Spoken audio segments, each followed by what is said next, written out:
The Heartfulness movement is committed to advancing the cause of peace.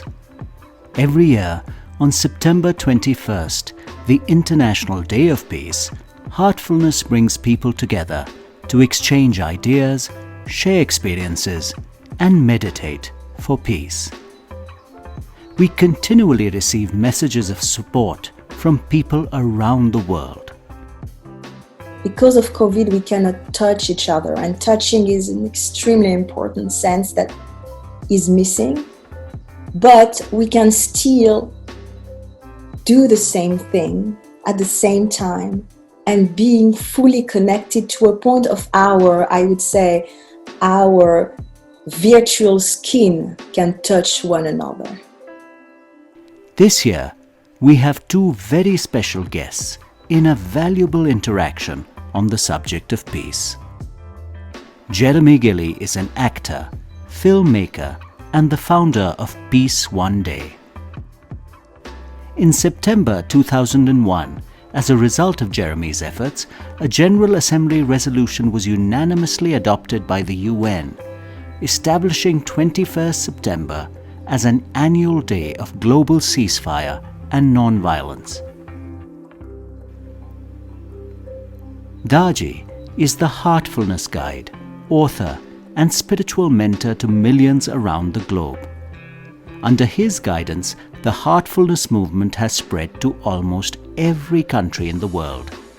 He is committed to the cause of providing free meditation training to one and all, regardless of race, religion, gender, or economic status. It will be interesting to listen to the interaction between these two extraordinary people. One committed to furthering world peace, and the other committed to helping people discover inner peace. We will also feature special messages from internationally acclaimed actor and writer Kabir Bedi and renowned film director Shekhar Kapur. This will also be the world premiere of the Peace Anthem, specially written, composed and recorded by Grammy award-winning composer Ricky Cage.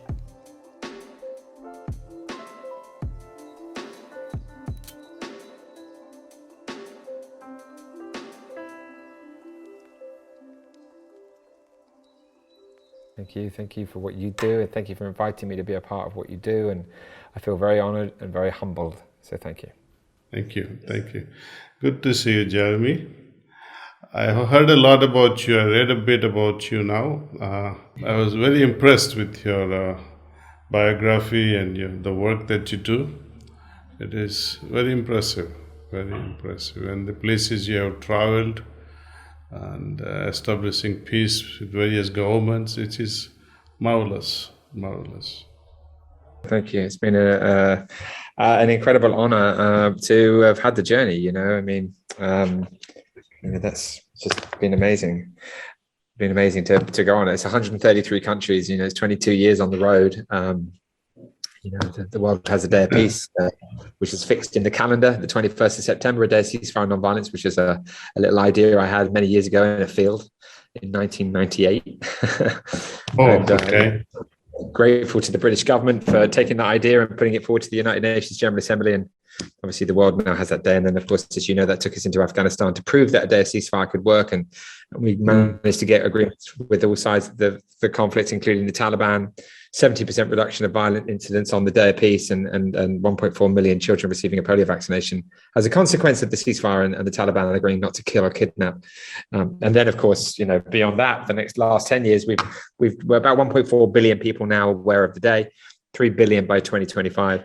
We study data, and it's a game of informing a lot of people around the world. But of course, let's not forget that it's people like you and your community, and indeed those of many others that have made this day a success. So, I think it's been a great team effort from everyone and all individuals that the day is where it is. May I ask you one question that's on what prompted you for this Peace One Day? I guess basically, I was confused and frightened and concerned about the way in which everyone's behaving, kind of growing up and the situations as children, and what we see happening in the school and in the community, and then of course you look at the wider world and you turn the TV on, and it's alarming, to say the least. And so I left school very young, dyslexic. I was bottom of the class. I didn't know really what was going on in the classroom at all. In fact, I was totally ridiculed in that environment, and frightened and didn't like it. And so I got out as fast as I could at about the age of kind of 11, 12. And I managed to get out because I became an actor, and I found myself in a West End musical. And that was it. I was out of that system, and the moment that I was a real relief for me. But then the arts and creativity was something that I then continued to be a part of, and I started making my own films about issues that I was concerned about, whether it was homelessness, whether it was addiction, whether it was suicide, whether it was, I don't know, the way in which people are behaving, right? I mean, and that was really interesting to suddenly start using the camera, to kind of be able to examine my own thoughts and tell stories with it. They used to say the pen is mightier than the sword, right? Well, for me, the camera is as mighty as the sword. Well said. Yeah. Very well said. So filmmaking became my thing, and then I wanted to use the film camera very consciously and constructively, because it is a weapon that can cause distress and fear, and that's what I was doing. And then so I decided I wanted to make a film about peace, and really examine: is humankind fundamentally evil? Is the destruction of the world inevitable? Should I have children? Is that a responsible thing to do? And so I thought, I'll make a film about peace, and I'll go around the world and I'll speak to wise and young and old and diverse people, young people, whatever, and I'll say, how are you making sense of our behavior? How are you making sense of our behavior? And so enlighten me, please. Help me, please. And I was going to make a documentary. And then I realized that in itself wasn't enough.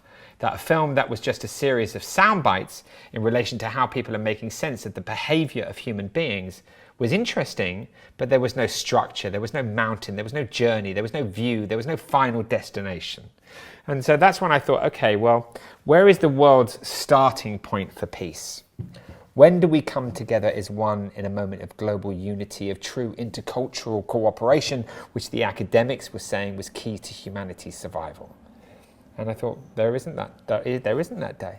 I don't know of that day when we come together as a family, a global family, and we stand together and say we are one and we can take on the great challenges that humanity faces. And so I thought, okay, well, I'm going to go on a journey. I'm bound to fail, but I'll do everything that I can to see if we can create a day of peace with a fixed calendar date, a day of ceasefire and non-violence. And that, as soon as I had that thought, that was it. We were off. Great. Okay, I picked up a lot of pearls, ideas from what you have just said, how all families can come together in a community. Problem today, I think, even families, within the families, there is no peace. As an individual also, there are people who are restless, running around like plucked chicken, and they don't know where they're heading to. To me, peace in the family will depend upon individual peace, and peace in the community will depend upon the families, and so on and so forth at a global level. See, so unless and until individually you are at peace, you cannot attain global peace. So how are we going to attain this individual peace? That has been a challenge. See. Well, your life has been devoted to that, hasn't it? And so we need to be listening to people like you a lot more. Well, it still doesn't work. It still doesn't work. You see, Moses the Great walked on this planet many millennia back. Jesus walked on this planet. Krishna walked. Muhammad walked. All these great personalities walked on this, and all in the name of peace, in the name of love. Yet we human beings are so capable of spoiling what is natural to us. Often people ask me this question, what is peace? Daaji, tell me, what is peace to you? I say, peace means nothing to me because peace is our nature. It is our fundamental nature. Anything that can disturb, I have to get used to this disturbance, and to what extent I can get used to determines my inner state of peace. Suppose you call me names and I'm in a state of peace. Okay, it's up to me to get disturbed and react to you. Jeremy, how could you say such a thing to me? And then I develop enmity just because you named me something which I am not. So this ability to understand from which angle you are coming. For example, someone tells you, Jeremy, I love you so much. And it is heard by somebody who also loves the other person, and you see how the jealousy starts. A simple statement, I love you. A person who hears it and to whom it is addressed, they feel very good about it. But a person who is seeking that love will feel, oh, it's not my love anymore. So jealousy creeps in. So a lot of understanding is required, a lot of acceptance is required, a lot of, I would say, tolerance. To me, it's not a good word to me. I don't like the word tolerance. I like the word acceptance in place of tolerance. Love and acceptance is the way to go. Tolerance has a very negative connotation. And I think peace, to me, is a basic fundamental nature of every being. What spoils are this anger, jealousy, restlessness. And we need to introduce certain practices, I think, right from preconception. Then during the pregnancy, and then how the childhood travels through this teenage period and adulthood. At each phase, there is a different level of training and interventions. So it's a long process.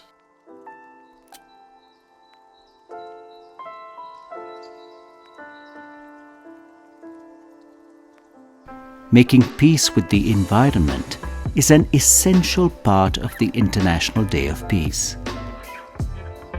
We face so many environmental challenges today that threaten our very existence on this planet. Actually, when COVID happened, I thought what's happened is that there is a mirror being placed in front of our civilization, asking us to reflect upon ourselves, and we should look upon what we are doing, what we've been doing.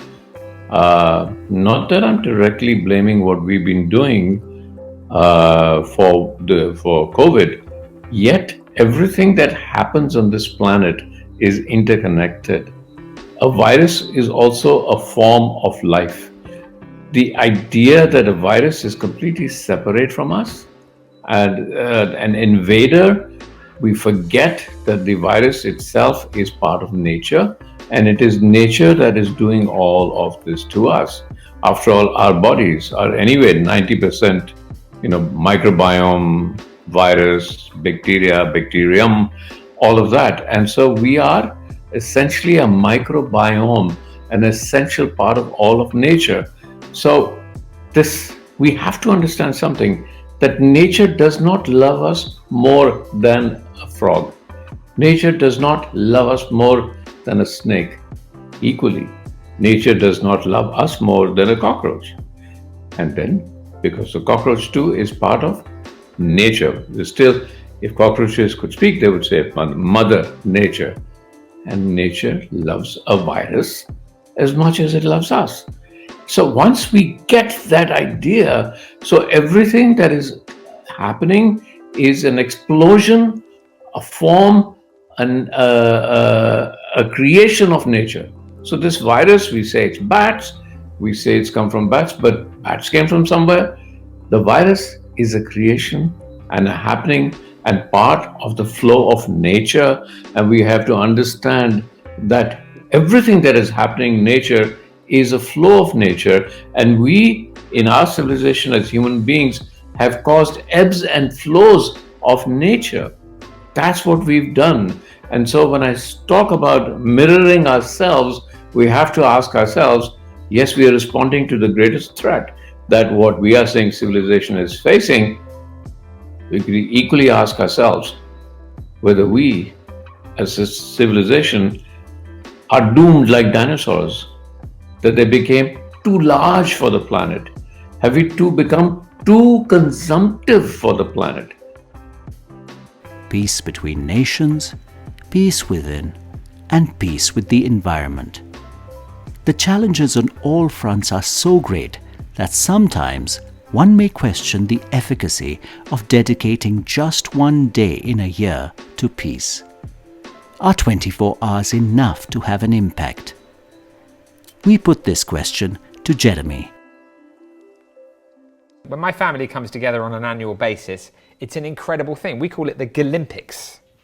My name is Gilley, right? And so we call it the Gillympics. And every year, without fail, about 50 of us turn up, and we play all of these games together, and it's crazy, and it's like an Olympics, right?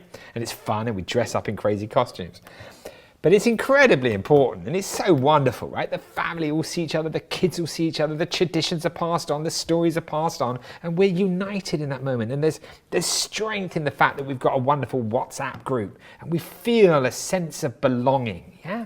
And that's a lovely thing.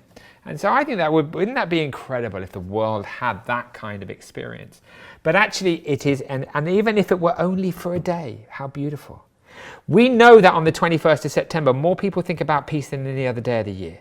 We know that on the 21st of September, it's the day where there's the greatest reduction of violence on any given day, because people change their behavior. On Mother's Day, we give our mums flowers. We're super nice. We don't know that we've changed our behavior, but we've changed our behavior. On a day of peace, when we talk about peace and we celebrate peace and we ride for peace and we sing for peace, we're changing our behavior. So we're seeing a decrease of violence. Well, at the level of the decrease of violence that you're going to see in a couple of weeks' time, around 20 million people, if not more, 20 million people not involved in violence when they might have been, that's an incredible number. And that, of course, can only grow. But I see it also as just one of many mountains that we must climb on our journey to the manifestation of a more peaceful and sustainable world.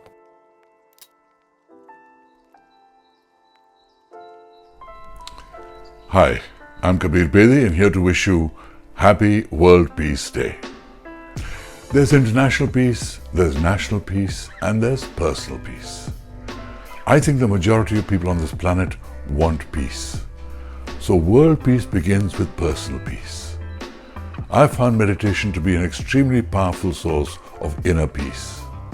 I think Daaji's system of Heartfulness Meditation is also a very powerful way of bringing inner peace to people. Inner peace, personal peace. So let's pray for peace, let's meditate for peace, and through our collective desire for peace, let's promote the idea of world peace. Happy World Peace Day. Eventually, it is the youth that will decide whether the seeds of peace, planted on days like today, continue to grow. They inherit a challenging and volatile world, and their choices will be crucial to the future of the planet. We asked Jeremy and Daaji if they have a message for these young people. On the 21st of December, we will create a show for young people, for them to share their hopes, their fears and their dreams. Young musicians under the age of 30, actors, panelists and space transformers. The show is called Space Transformers. It's about young people who are transforming the space around them with the one agenda of humanity, saving humanity. Incredible. Because that generation under the age of 30 is going to have a really big, serious situation on their hands, of course, as we know. And so anything that we can do to bring them together, to share stories that we hope then inform and inspire and engage other people is really crucial. For me, young people are clearly the key to humanity survival. Since the beginning of the journey, I've spoken in 133 countries to young people. It was always the most important thing to us. Try to inspire a young person to know that they can make a difference, that they can change the world, that their actions count, that our future is in their hands.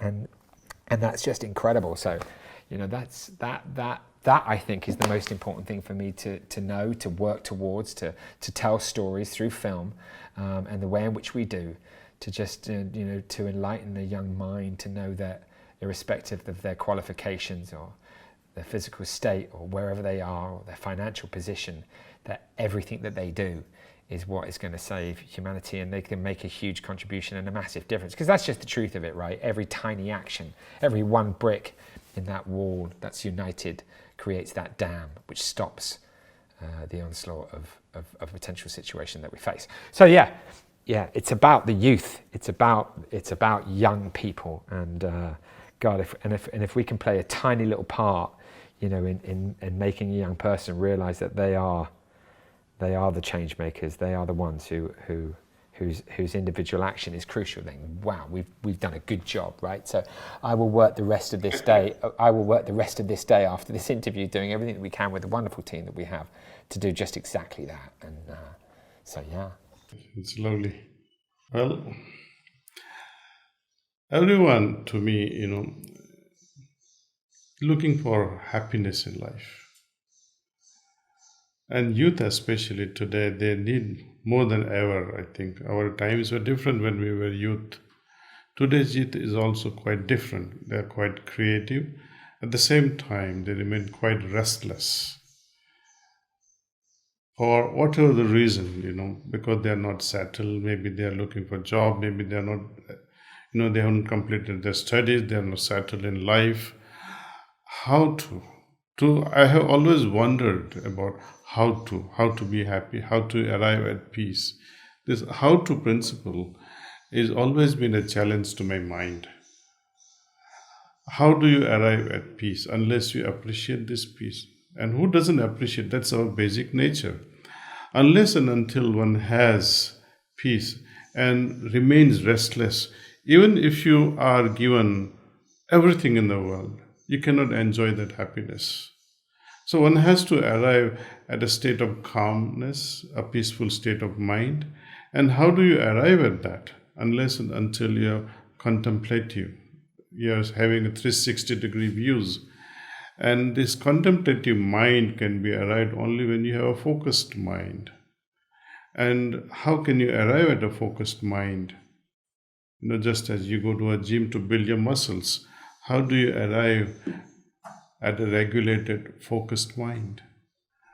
And that's why we keep offering to people at no cost meditation, because meditation prepares your mind, helps you arrive at focused mind, contemplative mind, that makes it more harmonious, more peaceful. So that is my suggestion to youth, that if you really, really want to be happy, be at peace. And peace is the product, or it exposes your inner nature of that you are at peace only through meditation, see. So meditate well if you can. And you don't have to waste even $1. Log in anytime you like at heartfulness.org and learn how to meditate. You won't regret.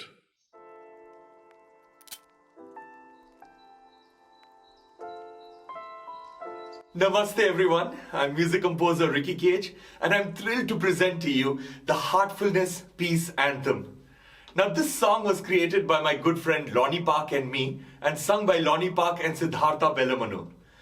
Along with being a musician, I've always been an environmentalist, and I believe that in order to purify the environment, in order to bring about peace, we have to first purify the mind.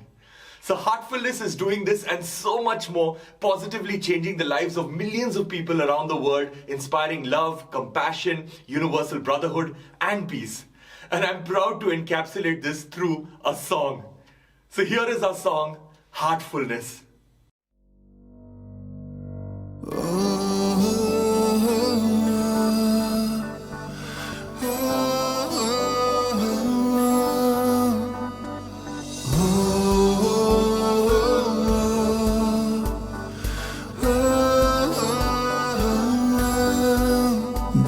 light right here. There is light right here. There is light right inside you and me. A beacon that shines for peace. Sahaviryam karavavahai. Om Shanti Shanti Shanti. All around the world, all around the world, we're not strangers, we are neighbors, kindred souls, and our hearts are full of peace. There is love right here. There is love right here. There is love right in the palm of our hands to give and give again. Sahaviryam karavavahai. Om Shanti Shanti Shanti.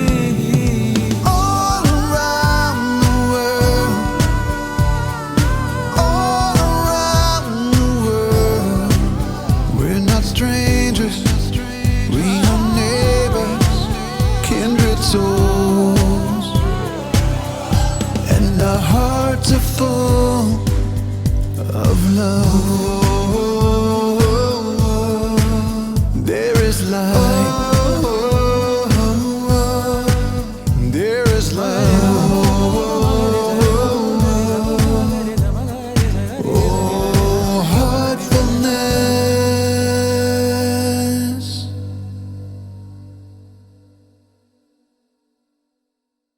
Before we go, right, I mean, thank you so much. Honestly, just love it. It was amazing being in your company, listening to your words and talking with you. And, you know, it's not for me to thank people what they do on the 21st of September.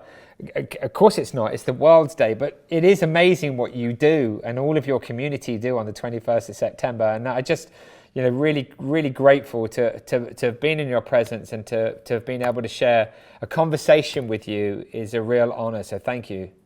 Thank you, Jeremy. And I'm happy. It'll be a wonderful thing that, you know, this little movement, as you say, one break at a time. And I think little efforts here and there, I think will awaken people and say, okay, we can come together. It's nice. Very nice. Thank you. Thank you. Lovely, lovely. And our hearts are full of love. There is light. There is light. Oh, heartfulness.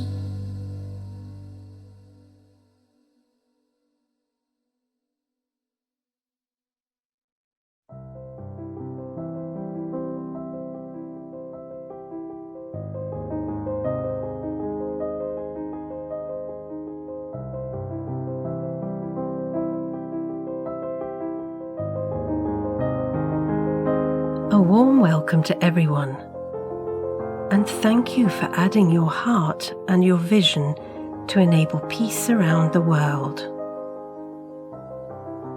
Make sure you're sitting comfortably, and we will start with the simple heartfulness relaxation practice.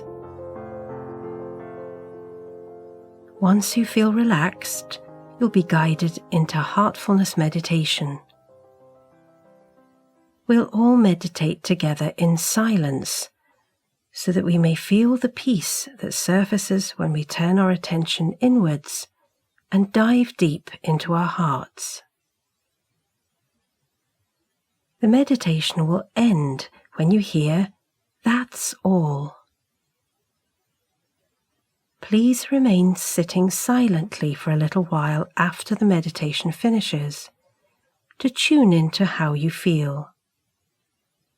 This helps to absorb the experience and extend the peaceful atmosphere that builds as we meditate together.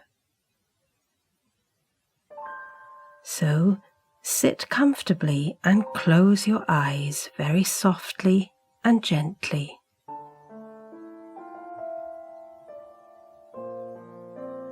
Begin with your toes. Move your toes and now feel them relax. Imagine a soothing, healing energy from the earth moving up into your toes, feet, and ankles. Then up to your knees, relaxing your lower legs.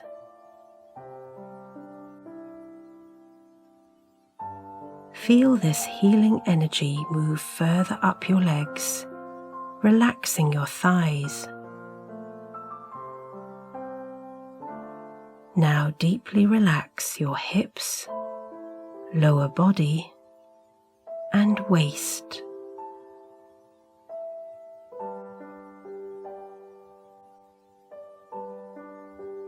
Allow your back to soften.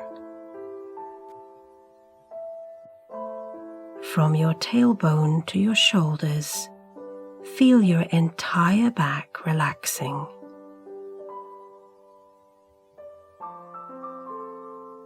Relax your chest and shoulders. You can drop your shoulders and feel any tension simply melting away.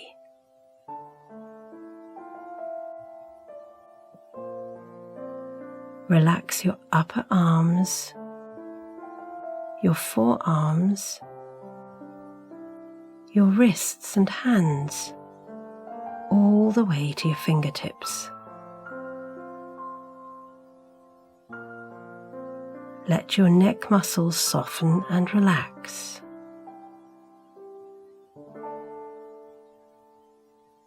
Move your awareness up to your face. Feel your jaw soften and let go of any tension around your mouth, nose, eyes, ears, facial muscles, forehead, all the way to the top of your head.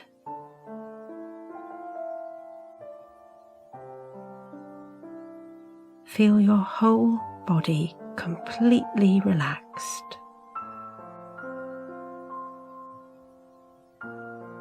Scan your system from top to toe, and if there's any part of your body that is still tense, painful, or unwell, feel it being immersed in the healing energy of the earth for a little while longer.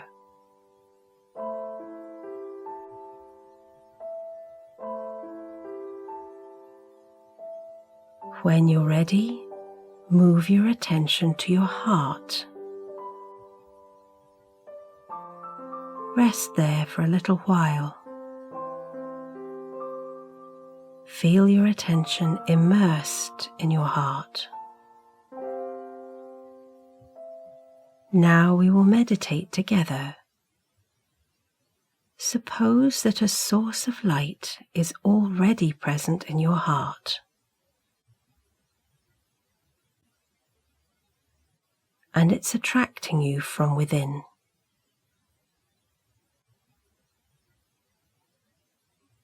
Gently relax into that feeling.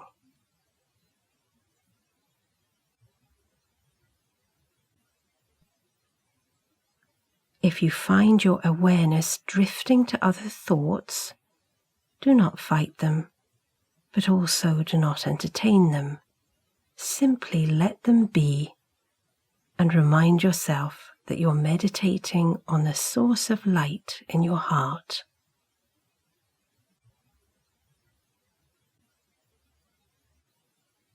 Allow yourself to dive deeper.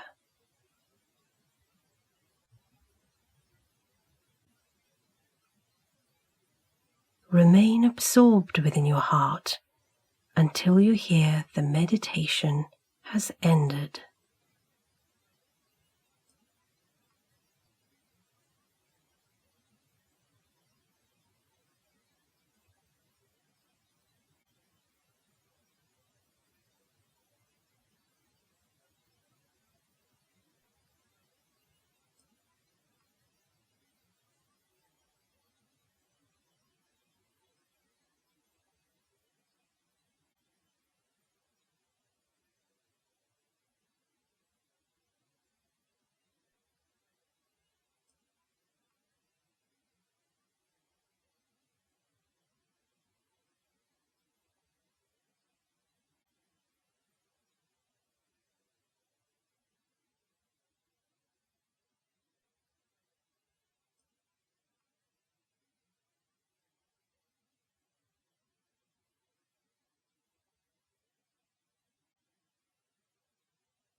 That's all.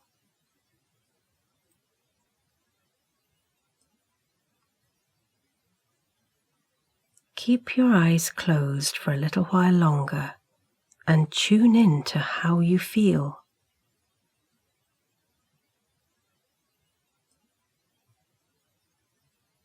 Absorb all the peace you've experienced.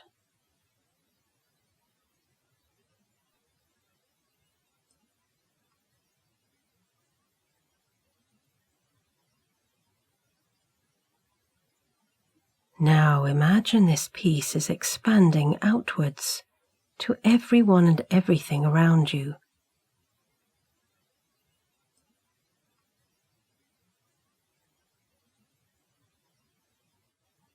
And it is encircling the world.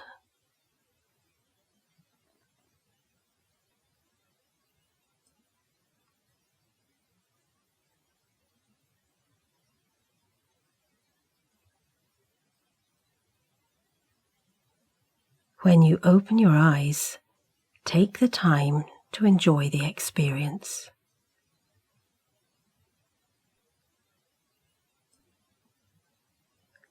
Thank you for expanding peace around the world.